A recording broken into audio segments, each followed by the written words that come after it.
Olá! Hoje a gente vai desvendar a espinha dorsal silenciosa da nossa vida digital, o famoso Protocolo de Controle de Transmissão, ou, para encurtar, TCP.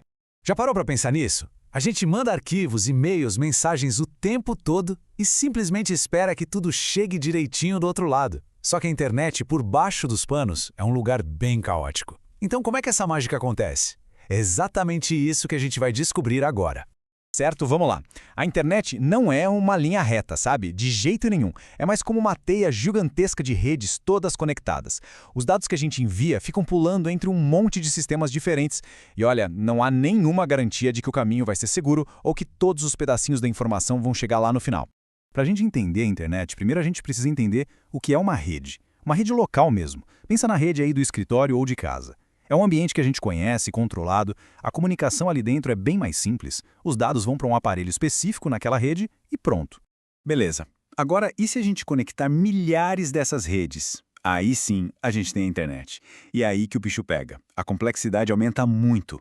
Não dá mais para só dizer, entrega para esse computador. Agora tem que ser, entrega para esse computador que está nessa rede específica. É tipo sair de um endereço de uma rua e ir para o endereço completo, com cidade, estado, CEP, tudo.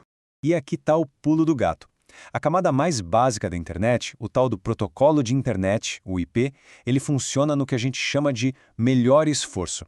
O que isso quer dizer? Quer dizer que ele vai tentar entregar os pacotes de dados, mas, sem promessas. É como mandar uma carta sem código de rastreio, sabe? Algumas vão se perder no caminho, outras podem chegar fora de ordem. Então, peraí, se a base de tudo é meio instável, como é que a gente consegue construir alguma coisa confiável em cima disso? A resposta é criar um protocolo. Basicamente um conjunto de regras para organizar a conversa. Pensa nisso como se fosse uma etiqueta, ou um código de boas maneiras para a comunicação digital, garantindo que nada seja perdido ou mal interpretado. E esse protocolo, o herói da nossa história, é o TCP. A definição oficial dele, que vem lá do documento original de 1981, já entrega o ouro. Ele é orientado à conexão, ou seja, primeiro ele estabelece um diálogo, combina o jogo. E ele é confiável, o que significa que ele garante que os dados vão ser entregues. Agora, o mais legal é ver como essa conversa começa. O documento original, a tal da RFC 793, descreve um jeito super elegante de iniciar uma conexão. Eles chamaram isso de aperto de mão de 3 vias. Um nome bem sugestivo, né? Funciona mais ou menos assim, ó. Um computador manda um pacote sim, que é tipo perguntar, e aí, posso começar uma conversa? O segundo computador responde com um sim-ac, que quer dizer, opa, claro, tô te ouvindo e tô pronto, só me confirma que você recebeu meu ok. Aí o primeiro manda um último AC dizendo beleza, confirmação recebida, e pronto, a conexão tá de pé. Uma conversa super educada com todo mundo confirmando que tá na mesma página. Ok, então a conexão tá estabelecida, tudo certo. Mas, e a mensagem em si? A gente falou que os pacotes podem chegar todos bagunçados, fora de ordem, lembra? Como é que o TCP arruma essa confusão toda? Olha só que confusão. Sem um sistema para organizar as coisas, uma mensagem pode chegar assim completamente embaralhada, sem pé nem cabeça. O TCP precisa, de alguma forma, conseguir montar esse quebra-cabeça de volta, na ordem certinha. E a solução para isso está aqui, ó, bem no cabeçalho do TCP. Pensa nesses campos, o número de sequência e o número de confirmação como se fossem os números das páginas de um livro. Cada pedacinho de dado que é enviado ganha um número de sequência. E quem está recebendo usa o número de confirmação para avisar, recebi tudo certinho até a página X. Então, o esquema é esse. Tudo é numerado.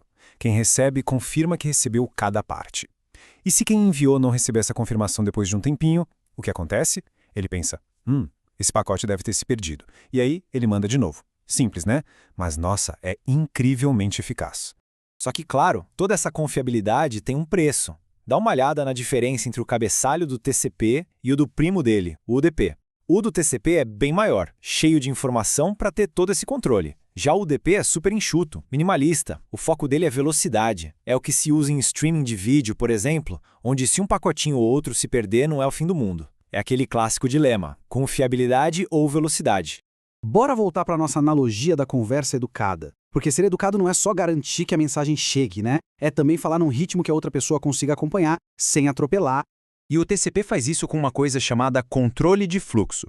Quem está recebendo os dados pode falar para quem está mandando, opa, vai com calma aí, minha memória está quase cheia, só consigo aguentar mais um pouquinho de dados por enquanto. Isso evita que o receptor fique sobrecarregado, afogado em informação.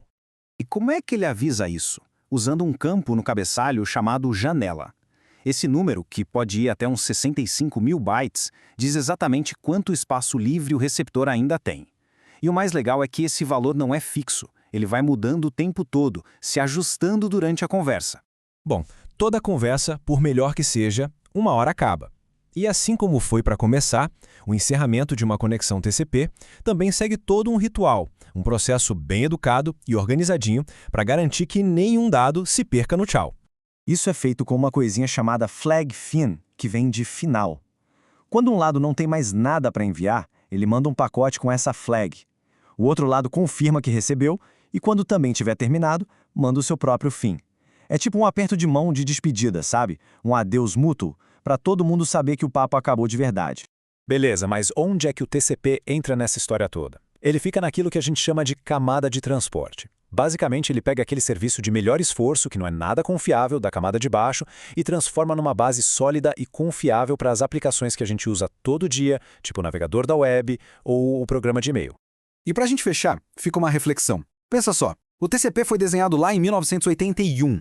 É uma tecnologia de mais de 40 anos, feita para um mundo que nem sonhava com o que a gente tem hoje. E mesmo assim, os princípios básicos dele, confirmar, ordenar, controlar o fluxo, continuam sendo o alicerce da internet confiável que a gente conhece. Isso, se não for a prova de um design absolutamente genial e que resistiu ao tempo, eu não sei o que é.